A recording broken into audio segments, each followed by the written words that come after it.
শরৎকালীন বাজেটে কর বৃদ্ধির প্রস্তাব ঘিরে ব্রিটেনের সাধারণ মানুষের মধ্যে মিশ্র প্রতিক্রিয়া দেখা দিয়েছে।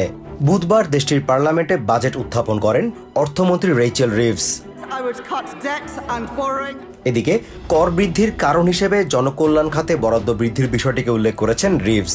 সমালোচকদের তিনি স্পষ্ট করে বলেন, এই খাতে বরাদ্দ বাড়াতে গিয়ে সাধারণ মানুষের উপর যুদ্ধোত্তর সময়ের সর্বোচ্চ করের বোঝা চাপানোর অভিযোগ মোটেও সঠিক নয়। জনকল্যাণ খাতে ব্যয়ের এই সিদ্ধান্তের কঠোর সমালোচনা করেছে বিরোধী কনজারভেটিভ পার্টি। তাদের অভিযোগ, রিভস শ্রমজীবী মানুষের পকেট কেটে নিজ দলের এমপিদের সন্তুষ্ট করার চেষ্টা করছেন, যা নতুন রাজনৈতিক বিভাজন সৃষ্টি করবে। বিরোধীদের এই অভিযোগের সাথে একমত রবি ব্রাউন নামে লন্ডনের এই অ্যাকাউন্টেন্ট। তিনি মনে করেন, কিছু কিছু সেবা খুবই গুরুত্বপূর্ণ, তবে সেজন্য সীমিত আয়ের মানুষের উপর অতিরিক্ত করের বোঝা চাপিয়ে ধনীদের কর কমিয়ে দেয়া যুক্তিসঙ্গত নয়।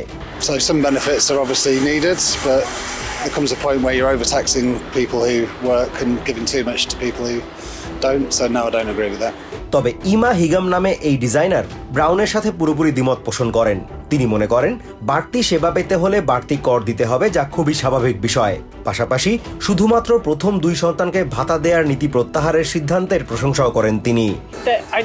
I understand that I would have to pay more tax, but I think particularly the lifting of the 2-child cap to lift so many children out of poverty is really important, and I'm willing to contribute to make that happen.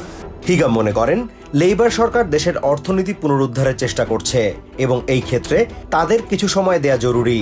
Worse off either. I think again it's about giving Labour time and space to do what they need to do, which they've got a big job to do. So বিশ্লেষকদের মতে আগামী কয়েক বছরে সরকারি ব্যয় বাড়লেও কর বৃদ্ধির বড় অংশ কার্যকর হবে পরে। এতে 2029 সালে নির্বাচনের আগে সরকার এই সিদ্ধান্তে অটল থাকবে কিনা তা নিয়ে প্রশ্ন দেখা দিয়েছে। Azimur Rashid Kanak, TVN 24 news desk. New York থেকে সম্প্রচারিত TVN 24 টেলিভিশন বিশ্বজুড়ে বাঙালির কণ্ঠস্বর।